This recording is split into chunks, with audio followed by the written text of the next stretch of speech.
Everybody, we're going to go ahead and get started here at the City Council Chambers for the Public Service Committee meeting, Tuesday, May 28th, 2024. It's a little after 6. Roll call, please. Alderman Sherry Pickering. Here. Eve Ludwig. Present. Tricia Teague. Present. Robert Williams. Present. Darren York. Here. John Cooper. Here. Chairman Rick Streebing. Here. 7 present. Madam President, we do have a quorum. Thank you.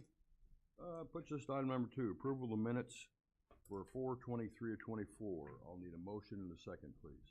So move. Second. All the, any questions on the minutes for 4/23? If not, all those in favor signify by saying aye. Aye. Opposed? The ayes have it. Thank you. Item number 3 is approval of the agenda in front of you this evening. Is there any changes or anything? I don't think so. I'll need a motion and a second to approve the agenda. So moved. Second. Any questions on the agenda? If not, all those in favor signify by saying aye. Aye. Opposed? Thank you. Puts us to audience comments. Do you have anything for us this evening? No, we do not. Okay. Okay. And I don't have any chairman's comments, so we'll prove right on to approval of payrolls number 6. We have approval of payrolls for 5/24 of 24. We need a motion and a second, please. So move. Second. Is there any questions on the payroll? If not, roll call, please. Alderman Williams. Yes. York. Yes. Cooper. Yes. Pickering. Yes. Ludwig. Yes. Teague. Yes. Streebing. Yes. 7 yes. Yes, thank you. Puts us to approval of vouchers payable. We had a special run for 5/23 of 24, and 5/28/24 was a regular. Need a motion and a second to approve the vouchers payable. So move. Second. Any questions on the vouchers payable? If not, roll call, please. Alderman York. Yes. Cooper. Yeah. Pickering. Yes. Ludwig. Yes. Teague. Yes. Williams. Yes. Streebing. Yes. 7 yes. Thank you. Puts us to item number 8, City Clerk's Report. Lisa Munson, and items of information. Thank you, Chairman. I don't really have a lot of new items to bring up this evening. I just wanted to report that we're accepting payments for the annual liquor licensing. There's been a few questions on the amended ordinance, but it's going pretty good for the most part. And we're continuing training on the Citizen Serve business licensing software. We plan to go live on July 1st. Anybody have any questions on anything? Okay, thank you, Ms. Munson. Thank you. Puts us to item number 9, Finance. Ashton Macy, Comptroller. Items of information, Risk Management, and Personnel Monthly Report. Comptroller had a family matter. If there's any questions, I'd be happy to answer those for you. No questions? Okay, thank you. Puts us number 10, Fire. Aaron Marcotte, the Fire Chief. Items of information is monthly status report. You all got that. I have something here I guess we have to bring up. There's an Illinois Department of Public Health grant that is currently open, which we plan to apply for. The grant would be 100% funded, meaning we would not have a cost share associated. We intend to apply for new pulse oximeters. The things that read your oxygen level and such. These are the devices that measure the amount of oxygen in your bloodstream. We use these on nearly every medical call that we go on. Our current pulse oximeters do not allow us to use them on pediatric patients. The intent of the project would be to purchase new meters that would allow us to use them on both adult and pediatric patients. Cost per unit is $500. We intend to apply for 5 of them to cover all of our frontline apparatus and one on reserve. The total project would be $4,500. Again, with no matching share. The deadline is May 31st, 2024. That's why we're bringing it up this evening. So, Chairman, we learned of that last minute, but it's a way for us to get something paid for that we need to provide for our service. So I'm hoping that you would allow them to send in the application because it's due Thursday. Anybody have any problems with that? Nope. Okay. Thanks. I'll let Captain know. Okay. Thank you. Yeah, we thought we might have somebody here from the fire department tonight, but he's got an emergency or something too. So, All right, thank you. Puts us number 11, Human Relations, Sandra Finch, Administrator, her items of information, her monthly status report. All right, good evening, everyone. Hello. For the period of April 16th through May 20th, the office handled 23 complaints, which consisted of 2 police complaints, 1 employment complaints of the new complaints, 2 complaints against city employees, 7 housing complaints, and 4 public accommodation complaints. In reference to the status of old cases, so have 1 police complaint on file, 3 employment complaints, 3 complaints, and that's a total of 23 complaints. So do you have any questions? I'm going to make a complaints. Busy as usual, aren't you? Yeah, it's picking back up again. I tell you, it's been really something else this past month and already this month. So Just today. we're back in the full swing. So, but we are getting ready for Community Day again. I should have put on my report. It's going to be called Mary Thompson Community Day, and it's going to be July 14th downtown here, 2:30. You have any questions about Community Day or any of their complaints? Could you tell us who Mary Thompson was, if we don't know? Okay, I'm Mary Thompson. She was the chair of the Martin Luther King Committee for over 25 years. She was very active on that committee, as well as being very active in the whole community. She volunteered her time at the hospital, Faith in Action, at her church. She's just a very active person in this community, and so we're going to honor her by naming Community Day, Mary Thompson Community Day. Okay, thank you. I call her the sweet potato pie lady, Yeah, that's it. because she always donated the sweet potato pies. Did you see her this week? Yes, Were I you the did. one? Okay, Yes, she I said did. someone had called her that, and, Yes. and I thought it was you, but I wasn't for sure. Thank Yeah. you. You never had one, you missed out. Exactly. Okay, thank you, Sandy. Thank you. Puts us item of information from technology. Agnell's not here, he's on vacation. His items of information, his monthly report he sent to you. Anybody have any questions on any of that? If not, we'll move right on to legal. Leon Parker, Corporate Counsel. His items of information, his monthly report. Yeah, you've got our figures for May of 2024. Actually, it's from mid-April to May 23rd. We've also worked out some software issues that have made it much better for inspectors, organize the process that we use.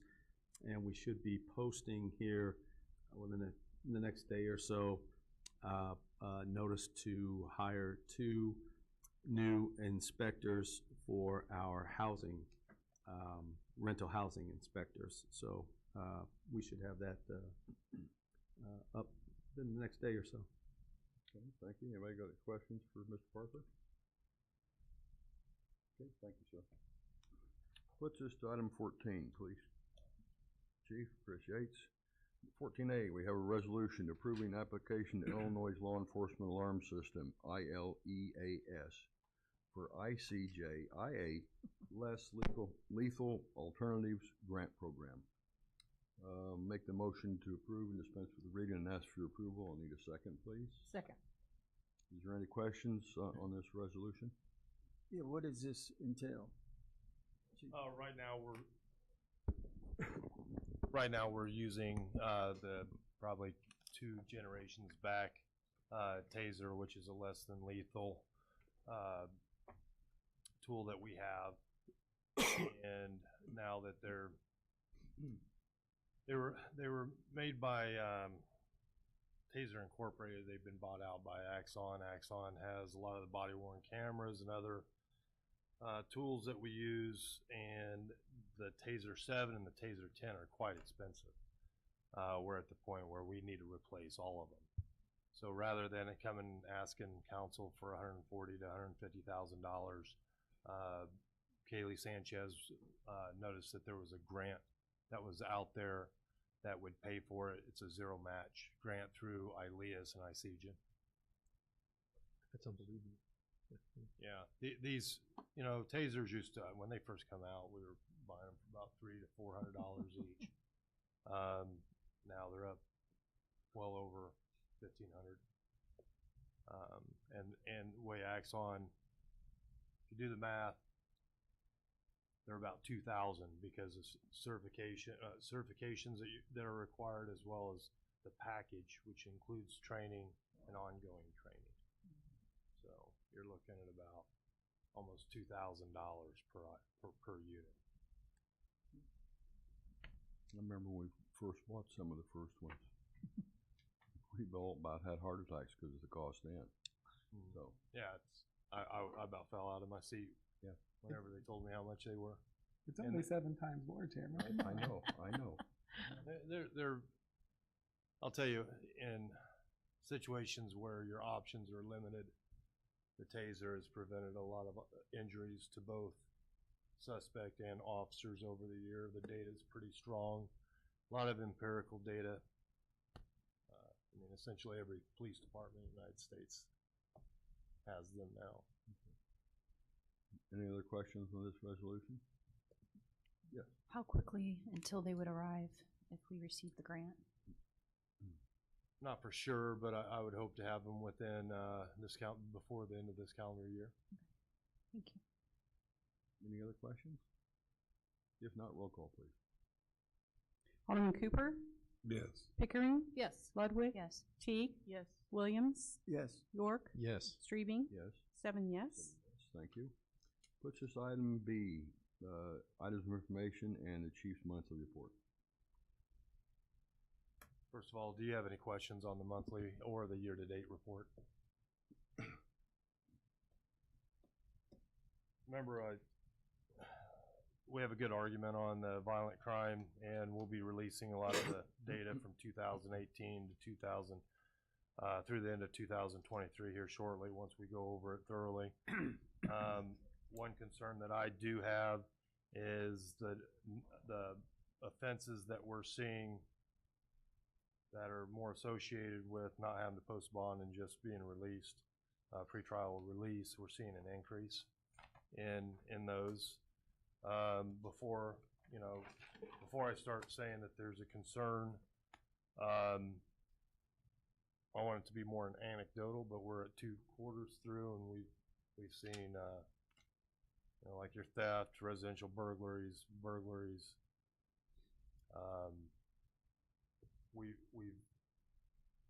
We're not where I want to be. Aggravated battery with no firearm, that's a concern to me, where that almost always had a bond. And but still, aggravated battery with firearm those have gone down, and that's good. But you got to keep in mind, we think, well, what's criminal trespass? Well, criminal trespass to many people is just someone going on someone else's property or disorderly conduct. But often, that's the first step before it escalates into something else. And if we can take the person away from that scene and give them an opportunity to rethink it, sometimes that stops things that could be worse later. Those are my concerns. I'd like to have a full year of data before I make my judgment on that. And I think other departments will be doing the same across the state. I don't think it's anything to be alarmed with yet, because with all changes, we have a responsibility and a duty to do what we need to do to keep people safe and increase their quality of life. And I don't see anybody giving up on that within our department. So we'll figure it out and retool and get this switched around. Any other questions on that? No, I just had one question. With the upcoming election, what type of securities do we have, or are we planning to have in place for the voters that are participating? I'm sorry, that last part I didn't hear. For the voters who are participating in the election, at the election precincts, whatever. We'll base it off the data that we received and intelligence information that comes here locally as well through the stick, and respond appropriately. So that's always, anytime we have a special event, whether it's an election or even a holiday that involves a lot of people in any given location, We understand and we do a risk as well, assessment as well as a threat assessment based off the intelligence we gather. And, you know, historically, we have not had very many problems in Danville. Right. There's nothing indicating that we will, but if we could receive intelligence or other information that directs us otherwise, we'll respond appropriately. I just kind of feel that this upcoming election is going to be a little different than the rest of them. And we need to prepare early because I just anticipate something, you know. That's my concern. Thank you. Any other questions for the chief? Reminder, Chief, want to remind everybody about tomorrow. Tomorrow at 10 o'clock a.m. we'll have the it's an open house in people who were involved or instrumental in putting and making the Police Community Training Center possible. It's at 10 a.m. tomorrow at 11:55 East Voorhees. You go in through the gate to the furthest to the east next to the railroad tracks. As soon as you pull in that gate, it will be open. I believe the training center is a first or second and third door on your left. They're colored blue, and there's a sign right outside the door that you'd enter saying police, and we'll try to have something there to make sure you understand that it's where we all hang out. But it's something that's important because I think we've already started classes there. We've been I think the very first class we had was for Public Works out there on April 7th. We've already had MTU classes out there and multiple other trainings as well as Citizens Academy and several other events, and we're looking to see how we can even increase those numbers. But it is being used already. But really, what's really important, and it's like any other building structure, any other project that goes on anywhere, often we overlook everybody that's involved in making it happen. What we did in Danville is pretty special when it comes to both the police training center as well as the kids training center, Friendly Town. Not very many people, cities can pull it off to have both of them, and I don't think it was planned that way necessarily, both of them starting and being ready at the same time. And it takes a lot of people from a lot of different departments to get it done. And also you often overlook the guy that puts in the flooring or puts up the drywall or paints the walls or muds the walls or does this or that, the smaller details that you think are small, but the bigger details don't happen until those smaller details get done. And one of the big reasons why we're having this is to make sure that people understand how much they're appreciated, as well as the people that help the funding, you all, as well as some people at the state level. Little additional news, and Alderwoman Ludwig was able to see almost a finished product of Friendly Town. We're real close. They're striping the streets today. Still working on the fence people. Hopefully they'll get everything in line here quickly. And we're looking to have the first session starts June 3rd. So a lot of work's gone into that. And on June 5th at 6 p.m., we'll have a grand reopening. And again, to thank all the people in the community for all the work that they did. And if you think about it, we had over 100 people that were there working over what is it, 4th and 5th of May. Mm-hmm. And I know that a lot of them started there about 7:30 in the morning, and some didn't finish till 6:30 at night, both Saturday and Sunday. So not all of them came back on Sunday because honestly, probably too sore. But still, if you looked at, say, 75 times 22, it's a lot of work hours. And that all came from our community, not just Danville, but Vermilion County, and it came from our vendors and our other community stakeholders that wanted to get involved in. Believe it or not, as much as I'm proud of the Police Community Training Center, I think Friendly Town came roaring to the front as far as community energy. And it's really neat to see happen. So, not just proud of it being an accomplishment for the department and for the city. I think I'm proud of it from the perspective of the community involvement and the energy behind it. So, hope you can make that too. What time is that? That's at 6 p.m. on June 5th. It'd be next Wednesday. It'd be Wednesday. And we'll hopefully get some grills out there and we'll cook up some dogs and everybody can talk about when they graduated from 1970 to mid-90s. Well, you're gonna have them, cause I'm gonna tell you what, out at Kennecott, they just celebrated their 50th year out there. And we had people that come out that talk about when they were kids and their grandkids. Out at Friendly Town? No, this is Or at Kennecott, yeah. When they used to have the classroom in the garage. Yeah. So, Yeah, it's pretty neat. I haven't seen a certificate from 1970 yet, but I've seen 71, 72, 73. Can't find mine. I think mine was from 78, but it got lost in one of the moves, I guess. It's cool. I'm very proud of it for our community and our county because it was more than just Danville. thank you, Chief. Let's just item 15A and B. We'll take these two together because they both have to do with the redevelopment of Dines Machine Shop. First resolution is authorizing a budget amendment to FY 24-25 Community Reinvestment Budget 310. And 15B is the resolution approving a redevelopment agreement with GP Coal Incorporated, DBA Dines Machine and Manufacturing.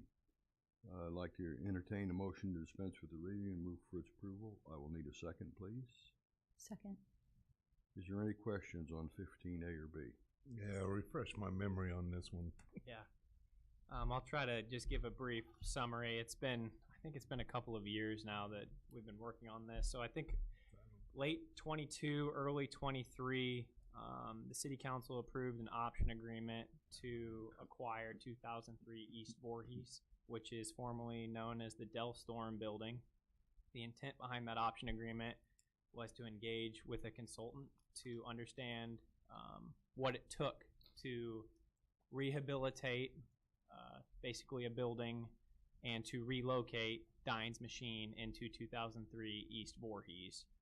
At this time, the city has completed a feasibility study, which is in your packet, a complete bid set. I left that out of tonight's packet. It's 500 pages, and architectural drawings. Basically, the important thing is we wanted to know how much it would cost and what it took to move a machine shop. So those numbers came in.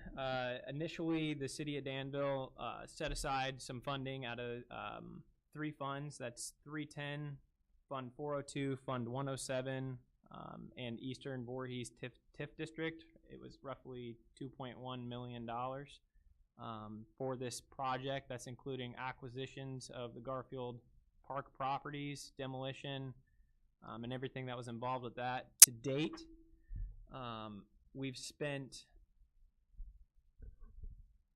$666,000 on acquisitions, and then it's been a little over $200,000 for demolition of those properties that surrounded Garfield Park.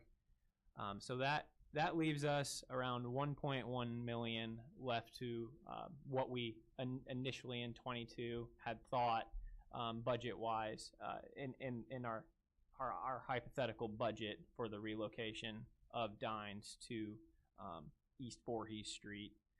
So if you had the time to go through the feasibility study and the drawings, it's a big undertaking. And I don't think I can sit here tonight and tell you exactly down to the penny what this is going to cost. It depends how competitive the bids that would come back are. The feasibility study in a couple of areas, it was in our opinion that the pricing came back high. The roof price, Sam and I thought was very high, so we engaged in other roofing contractors to see if they could bring that down, and they can. But there's other expenditures that are not listed that we have rough estimates on that are what I would consider very expensive, like electrical upgrades for a machine shop. Those are things to keep in mind. Those are your big ticket items for this relocation on top of, and then your third is going to be moving the machinery. We have no idea what that's going to take or cost at this point in time. See, I wasn't here in 22. I Yeah. around for all this stuff. Why are we doing it? I guess to Yeah, to move them out of Garfield Park, so the entire plan, with them there, the entire plan of renovation will not happen at Garfield Park. and when's the goal? I mean, Yeah. any idea when? Yeah, I have a good goal. I hope we can meet it. It would be, we'd like to be moving them in October of 25. 25. Yeah. We'll have to be moving pretty good. This is going to get very complex, a lot of moving pieces. If approved, after the city closes on 2003 East Voorhees, we would then go out to bid and start the renovation process. After the renovation is complete, Dines Machine will basically own 2 properties for a little period of time, so they can continue operation while they're moving. So they'll be bouncing back between, and then once they are completely moved, they would then convey the property at Garfield to the city of Danville. I guess I'm to assume this is part of the pool project. Yeah, the pool park project. Yes, they have their buildings do not encroach over any of their property lines, but a lot of their parking, some of their machinery, some of their actual materials are scattered throughout the city of Danville, technically on property. Vice Mayor Teague? So the October 25, that's the completion date or start date for the move? They want to move in a couple of weeks, so Want to start moving? in a start and couple complete weeks. in October. Yeah, yeah. That's technically their slow season, so we're trying to meet that goal. So it's going to take 16 months to complete the whole thing, correct? Yeah, so About that. this is a very rough time. I think bid will take, we're ready to bid, so we could go sooner, depending on them. We're ready to bid. Bid will take a month or two, and the rehabilitation could take upwards of 12 months. Okay. So, but they'll be able to start moving and start operating in at least portion of the building while the rehabilitation is taking place. I don't know. A large portion of this is repouring the concrete slab. It's just not thick enough inside Okay. the building for the machinery. Mhm. And I know that takes a long time to get cured. And logistically, getting the electricians and everybody in there while the concrete slab is up, it's time. Okay. Yeah. So we're planning to start the process in a couple of weeks, but completion time. I want to is- close, if approved, on this building within the next month. Okay. I think some of it was trying to figure out where they were gonna put some of their equipment and where they were gonna need the power ran to. I mean, that was the biggie. I think held us up for a while. Yeah, apparently electrical upgrades for a machine shop is quite extensive. Need a good bit more first than the normal buildings have. Is there any other questions on 15A or B resolutions? If not, roll call, please. Vice Chairman Pickering, Yes. Alderman Ludwig. Yes. Teague, Yes. Williams, Yes. York, Yes. Cooper, Yes. Strebe, Yes. 7 yes. 7 yes, thank you. Puts us 15C. We have a resolution approving the purchase of 2 pickup trucks for Code Enforcement Division and Public Works Department. I would entertain a motion to dispense with the reading and move for its approval. I'll need a second, please. Second. Is there any questions on Resolution 15C? So these are coming off government bids, so these aren't. No. No, these are gonna be, so we shopped local, we'll check government. What we'll do is after tonight, I'll make sure we double checked the government bids, but a month ago I checked and they were saying they're a year out and they're more expensive than what's on the lots right now. So Administrator Carpenter found these two sitting on a lot, actually at one of the dealerships that we've purchased from previously, that they have them both ready to go. So the goal is always to shop local. We shopped local first. There's nothing available local that meets the needs in the budget. So that's why we expanded our search, and these are two of very few that are available right now. So obviously if ones come available by the time, that's why we kind of set the resolution up like this. If there's some that come available that are more local and cheaper, that's what we'll go after when the time comes, once they pass next week, if and when they pass. So Is there any other questions on 15Z's resolution? Not, roll call, please. Alderman Ludwig, Yes. Teague, Yes. Williams, Yes. York, Yes. Cooper, Yes. Pickering, Yes. Streebing, Yes. 7 yes. Yes, thank you. Puts us to Public Works, items of information. Do you have anything for us, Dave? I do. Unfortunately, we got quite a few phone calls over the weekend. So I think there's two things that possibly might go over $20,000 in repairs. Hoping that's not the case, but one of them is far more likely than the other. The first one is we started experiencing some leaking of the City Hall roof here. So we got a call right when the storms went through, right after that, about 3:30 or so, I got a call from legal. So right outside the legal office upstairs, there was quite a substantial leak. It took very many garbage cans from the entire upstairs to start catching all the leaks. But anyway, they got that solved. So we've got a contractor coming in here within the next, hopefully, couple days. I know they already took a look at it, so I think next few days, he said they should be able to get here to start making some emergency repairs there. They did find some issues on the roof there. The other thing, so that was Friday night, and then Saturday morning I received a call about Ellsworth Park Lift Station. So that project, that's actually scheduled for a project. The bid documents, I think, are ready. They're within a month of going out for bid to replace that lift station. And that lift station, we've kind of been limping it along for the past 2 to 3 years, and knew that it was not doing well. It's been running on one pump for a while. So that one pump went down this weekend, Saturday morning, and we are very lucky to have a great group of contractors around here, and then also our city staff on top of that. Just came in, our city staff started bypass pumping, and then assistant city engineer Eric Childers came in actually and helped me size up pumps that we need to put it into bypass. We got contractors here.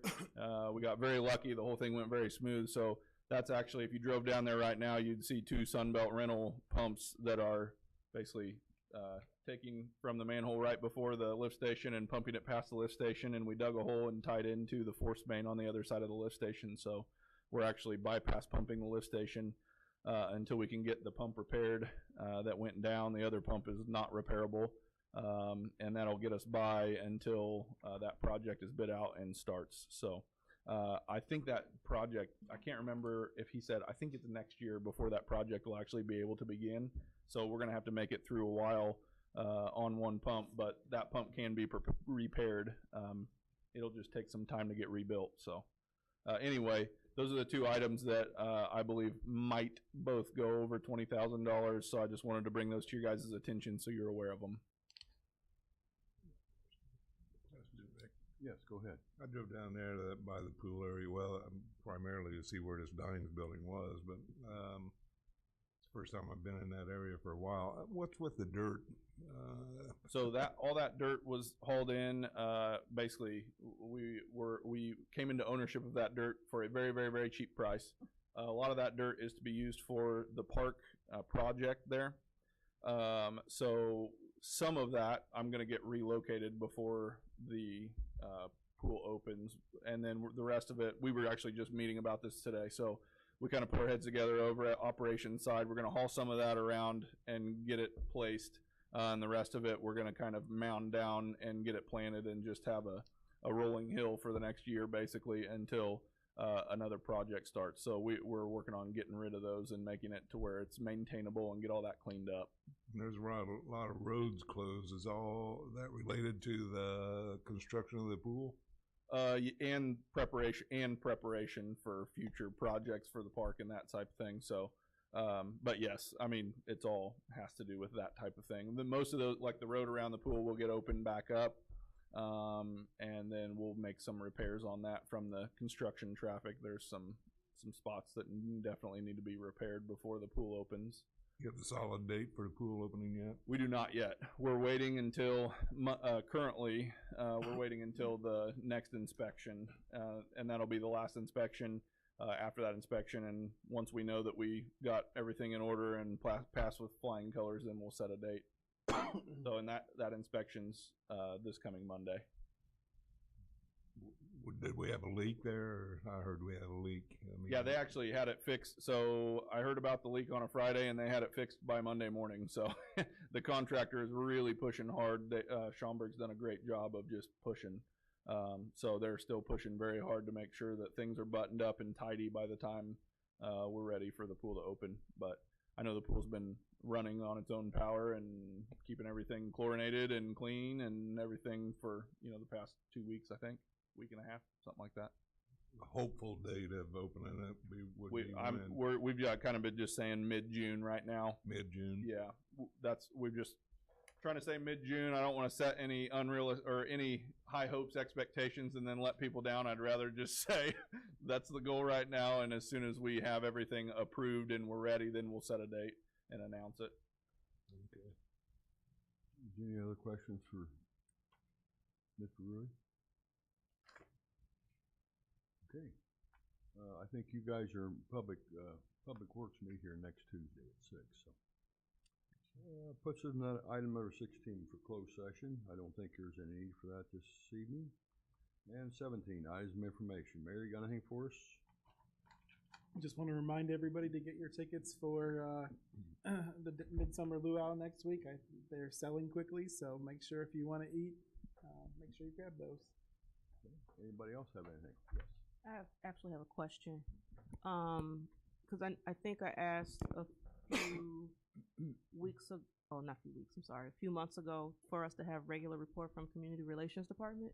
I think in the transition, it's been overlooked, but it will be there moving forward. Because I also had a question, I think I saw, and I was actually wanting to ask a question of them concerning something with the website, a change, or, so I was confused about that, because I know we just redid the website. Rihanna is out on vacation this week, but she'll be back. But we should have everything, the new site and everything up running soon.